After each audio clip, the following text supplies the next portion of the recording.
If I was starting synthesizers again in 2026, I wouldn't waste time stressing about what synths to buy and what gear to get. Instead, I'd avoid the mistakes that I made as a beginner and focus on what actually matters for getting results. Whether you're looking to make electronic music a career or you're interested in getting into the wonderful world of synthesizers as a hobby, here's exactly what I would do today. Firstly, I wouldn't worry about gear. By far, the question that I get asked the most on this channel and in my DMs is, what synth should I buy? Or do you recommend I buy this synth or that synth? And I'm here to tell you that, at least when you're starting out, it really doesn't matter. And instead, you should be asking yourself this question: what is my goal in getting into synthesizers? Do you want to prioritize writing and recording a lot of electronic synthesizer-based music and then putting it out, whether that's for yourself or trying to get on labels, trying to play some shows? Or are you more interested in the synthesizer as an instrument, as a means of artistic expression, whether that's performing ambient jams for yourself after a long day at work, learning covers of your favorite synthesizer songs, or even doing sound design for a living for other artists and for movies and TV? Now, in all the years I've been doing this, I think most people, when they're starting off, fall into one of these two camps.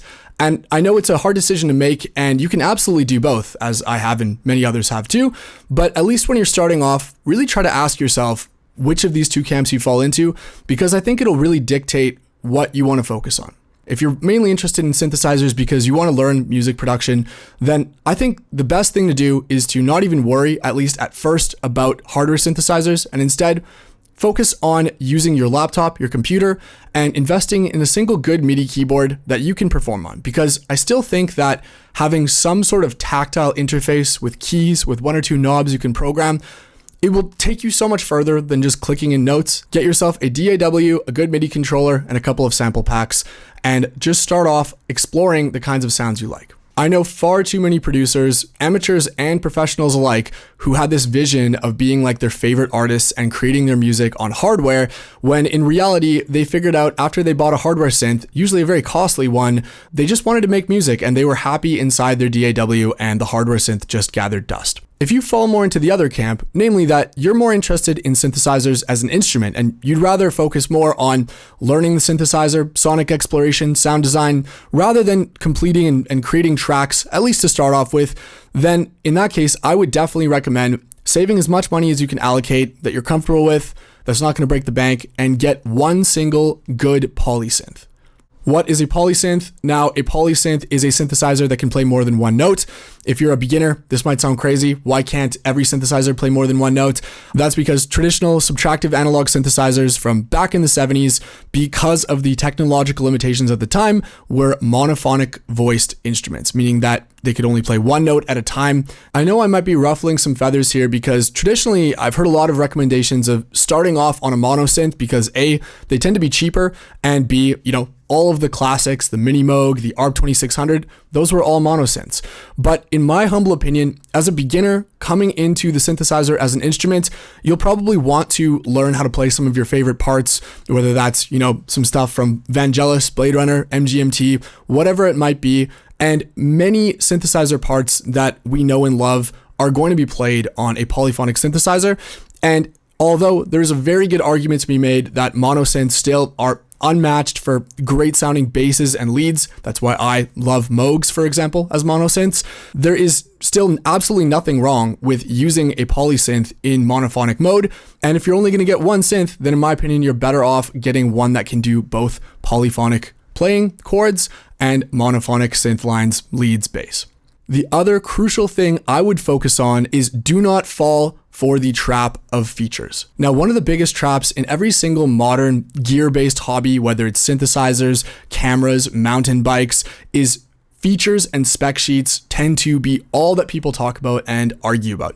And I can tell you from years and years of buying and selling almost every modern synthesizer that's been made, features do not matter. It's all about the feeling of playing the instrument, how you connect with it, the intangible, the workflow, and what it makes you do musically. My Prophet 10 Special Edition is the most expensive synthesizer I've ever bought, and it has barely any features. In fact, the free VST Vital has about a bajillion more features than the Prophet 10. Why would I ever use the Prophet 10? Well, it's because of how it inspires me. It's because of how I feel when I sit down, the way the workflow is, the core tone, the kind of music it makes me create, and there's no substitute for getting a synthesizer that you connect with.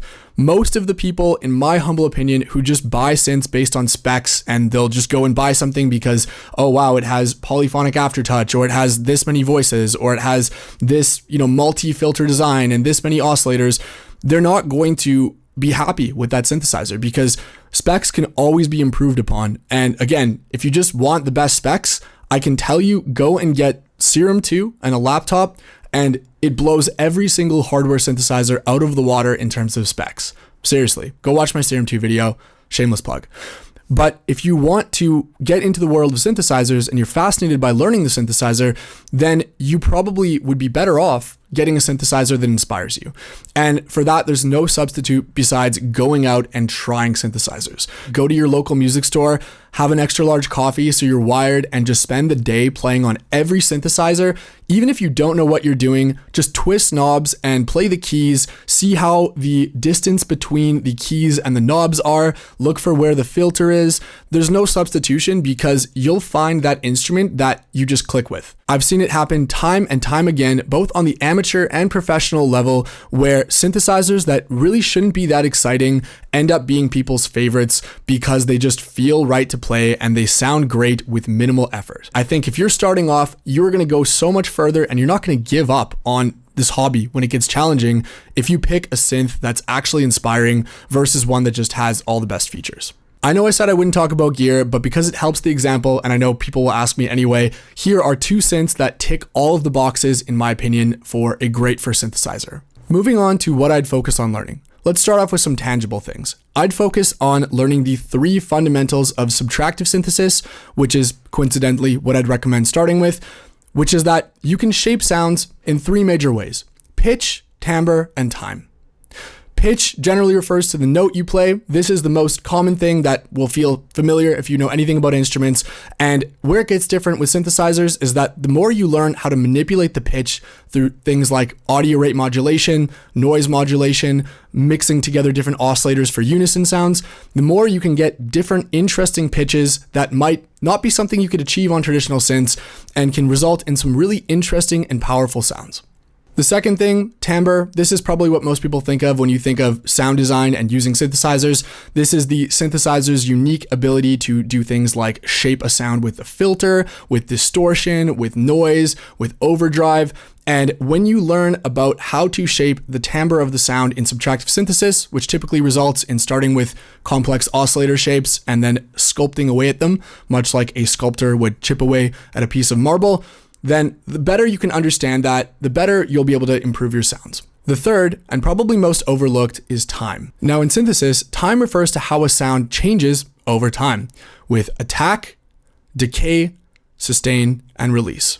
I would focus on learning really carefully how different synthesizer sounds are shaped with the envelopes which control attack, decay, sustain, and release. For example, learning about time and how a synthesizer envelope controls it will help you understand why a sound can have the same starting point of oscillators and filters, but one small change, it goes from being a brass sound to a string sound. Moving on to the more intangible things I would focus on learning, and here it might be a little bit different depending on if you are more in that first camp we talked about or into the second camp. But the common thread here is that I would look to what inspires you. I would start off by listening to as much synthesizer-focused music as possible, watching lots of videos, looking at, what kind of synthesizers and what kind of, music is used for what. And then from then on, once you've gotten a little taste of everything, try to learn and reorchestrate the type of music that inspires you. If you're falling into camp 1, then try to figure out why your favorite artist makes the music that they do. Try to re-engineer, do covers of their songs. If you fall into camp 2, you love a specific style of live synthesizer playing or a specific genre, figure out how you can make that, even if you never release it, even if you never record it, for yourself. I also have a bit of a controversial opinion here, and that is whether or not you fall into camp 1 or 2, you should focus more on being a jack of all trades that soaks up knowledge from everywhere, at least at first, rather than specializing. Now, a lot of the advice you're going to hear will usually be the opposite of that if you want to grow fast and succeed quickly, you should specialize and focus on one thing. And that's probably true to a certain extent. I think I've even been a victim of that by focusing on many different things, and that's slowed down my career progress a little bit. But I don't think there's any substitution for the joy and wonder that you find by being a sponge and soaking up lots of different influences from different places. If you have a passion for jazz and classical electronic music from Kraftwerk and Vangelis, and you're open-minded, go check out what's happening in the EDM scene and see what artists like Skrillex and Virtual Riot are doing, and you will improve so much quicker and have such a more unique way of performing and playing and producing with your synthesizers than someone who just focuses on only one thing over and over. The final thing I would do if I started synthesizers in 2026 is a little bit more generally applicable to all aspects of life, but I think it's probably the most important thing I'll talk about in this entire video, and that is understand that everything takes time and that you don't have to do it alone. When I got into music production and synthesizers, I got into making music on synthesizers because I was sick of relying on unreliable bandmates and I just wanted to do everything myself. For a long time, it was a point of passion for me that I learned everything myself. I didn't take lessons. I didn't have YouTube as a resource when I started, and I sort of brute forced my way into the music industry. Fast forward years later, and I'm realizing that this was probably the biggest mistake I made in my career, and that this is such a wonderful industry to make great connections and meet people, learn from each other, work on music together, and it really helps you understand and feel better about how complicated and technical and sometimes just depressing being in the music industry can be, whether or not you're a beginner and you're just overwhelmed by how much there is to learn, or if you're a professional and you're banging your head against the wall trying to figure out how you can make any money in this place. Just trying to do everything yourself and trying to, rush things when they're not meant to be rushed is not a good place to be. I think if you take anything away from this video, it's that gear, while it's so much fun, I love gear, everyone loves gear, it's not going to be the thing that determines whether or not you are into synthesizers for a year and then it passes like a fad, or for the rest of your life and you maybe even make a career out of it. At the end of the day, we're in a place where pretty much every synthesizer that comes out is amazing, and every VST is capable of making hits that, you could play in every single dance floor in the world and they sound phenomenal. So if you take that away, what is left? And I think it really comes down to these three things I talked about.